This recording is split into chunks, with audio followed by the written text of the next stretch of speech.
Hubungan antara sikap people pleasing dengan trauma. People pleaser atau orang yang selalu berusaha menyenangkan orang lain secara berlebihan. Orang yang gak bisa berkata tidak, yang meminta maaf atas hal-hal yang bukan kesalahan mereka. Sering melakukan pekerjaan ekstra, padahal mereka sendiri kekurangan waktu untuk mengerjakan tugasnya sendiri. Seringkali mereka memilih setuju dengan pendapat semua orang. Mereka mengatakan bahwa mereka baik-baik saja, padahal sebenarnya tidak.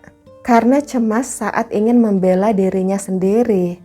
Perilaku ini seringkali berasal dari rasa takut yang irasional. Orang-orang ini lebih suka menderita dalam diam. Daripada mengambil resiko, seseorang marah kepada mereka. Perilaku people pleasing bisa menjadi indikasi adanya trauma yang belum terselesaikan, terutama yang dialami di masa kecil, seperti pengalaman abusif, pengalaman perundungan atau bully, penelantaran, pengabaian emosional, atau lingkungan keluarga yang tidak stabil.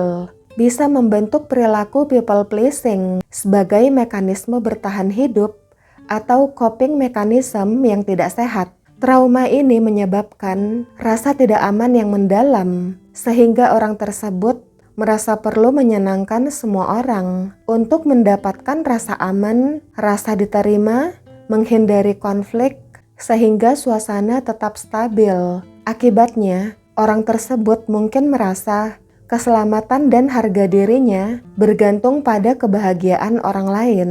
Ketika seseorang secara konstan mengalami kondisi di mana kemarahan atau kekecewaan orang lain bisa menyebabkan pengabaian, penolakan, atau lebih buruk. Mereka menjadi ahli dalam merasakan potensi konflik, mengantisipasi apa yang diinginkan orang lain. Secara otomatis, mereka selalu mengorbankan kebutuhan mereka sendiri.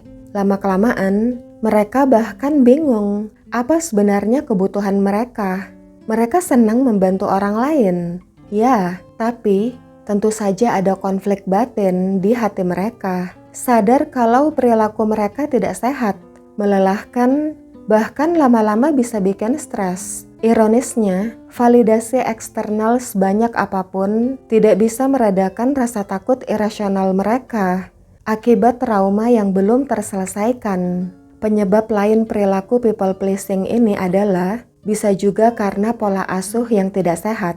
Seperti pola asuh orang tua NPD yang bisa menyebabkan trauma pada anak, melibatkan manipulasi emosional, penolakan, kritik, dan pengabaian emosional maupun materi. Trauma ini bisa memicu masalah kesehatan mental di kemudian hari, seperti gangguan kecemasan, depresi, maupun PTSD. Ada 3 sifat yang bisa muncul pada anak yang diasuh oleh orang tua NPD, yaitu rasa percaya diri rendah, sulit mengekspresikan diri, dan people pleaser.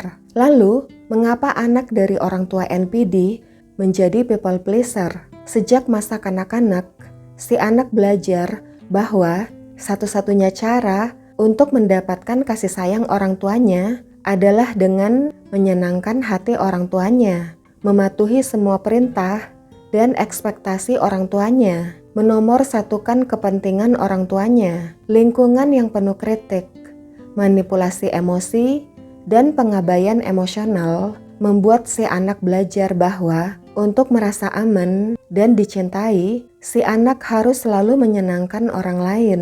Hal ini diperburuk oleh kepercayaan diri yang menurun dan rasa sulit mengekspresikan diri.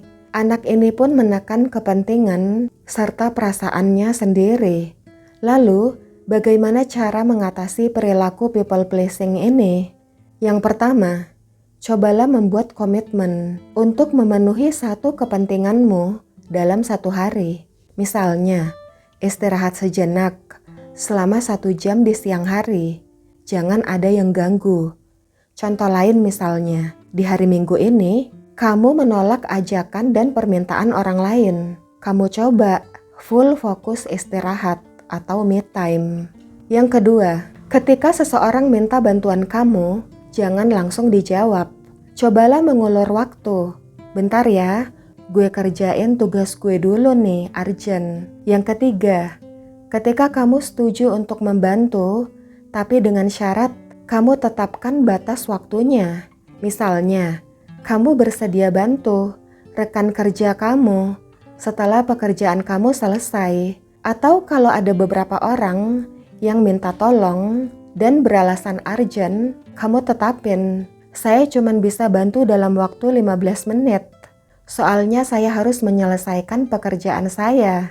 Oke guys, thanks for watching. See you, bye.